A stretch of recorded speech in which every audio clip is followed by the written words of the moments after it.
On this tutorial we're going to be looking at composition, and I found one of my favorite sports bikes, the Gsxr1000 poster, and at first I thought that this could have done a little bit better. I thought that the background was a little bit too many different colors. It draws too much attention and focus away from what the actual focus was, which is in this case obviously trying to sell and represent the Suzuki Gsxr. And so let's start doing this, I guess. We're gonna go from here to this.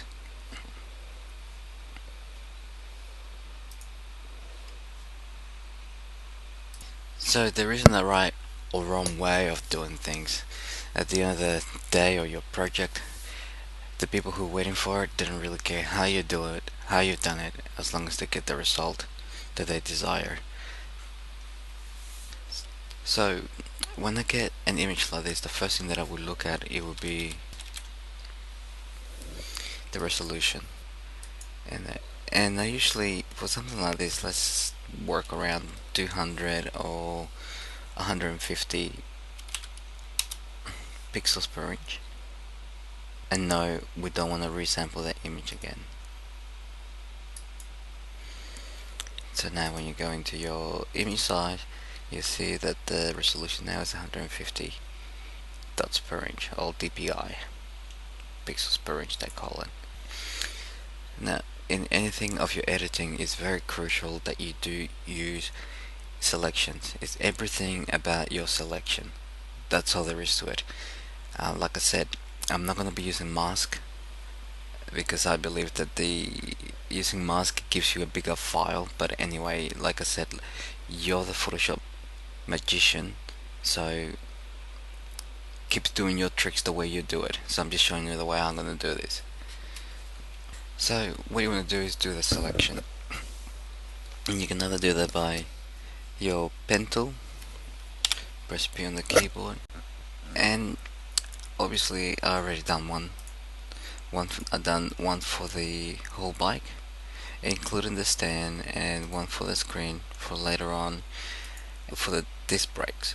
And we can either from here, I suppose you can either delete the background, or we just go here and add a layer mask. This is before we do the blur. So in here we call it color. Yes, I know we're in Australia, and we add whatever color we want. So we take that palette, we do a Alt Option Delete, gives you that. We choose color. Okay. Perhaps this color could be a little bit darker. We'll fill it. Actually just merge it so we can have more control of the blur. Now this layer, keep in mind that layer order, that's going to be on top. Now can you see how a couple of things that we need to work on? I can see that we need to work on the screen. If it's seen through that, it won't be that color, and through the rings as well, and in there, and through the bike. Now when doing selections, I'll just do a couple through here. You might want to say, for example, sometimes like around here you can't really tell what you're picking at. Sometimes you switch to these channels to give you the better contrast, so you can see the vector, where is that going to. So just a bit of a hint there, I guess. If you have multiple selections, we have an outside selection, then a path, and then we have an inside path. You can just graph individually by pressing Control Shift or Command Shift on the Apple. We'll make that a selection. Graph your brush and just reveal more of that heating mask. So now that we've done that, there's one more thing to do, and that's to color correct all these, or to make it look a little bit more natural. So we go and get our color replacement tool. We'll get our layers back. We focus on that layer, and we just give it a nice metallic gray. We'll make the colors black.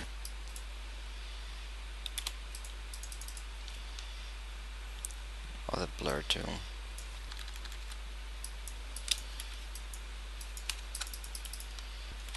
Anyway, we'll do that throughout the bike.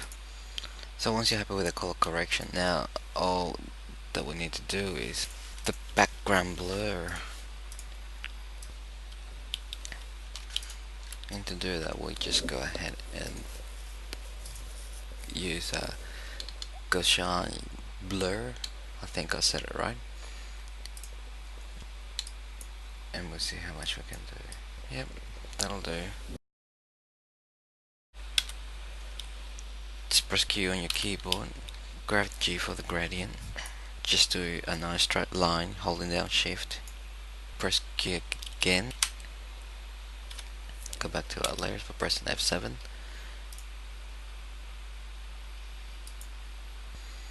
So we just go ahead and make another layer.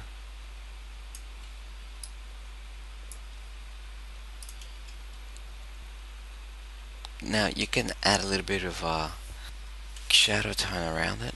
Actually, we just grab our circle tool, we give it a new layer, we fill it with black. Actually, we inverse the selection, alter or option. On the Macintosh, we'll fill it black, we deselect it, and we go to the filter, Gaussian blur.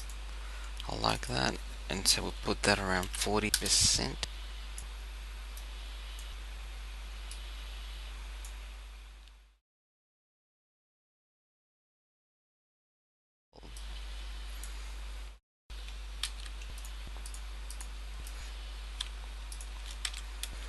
There it is. And there you have it. Before and after. Good night.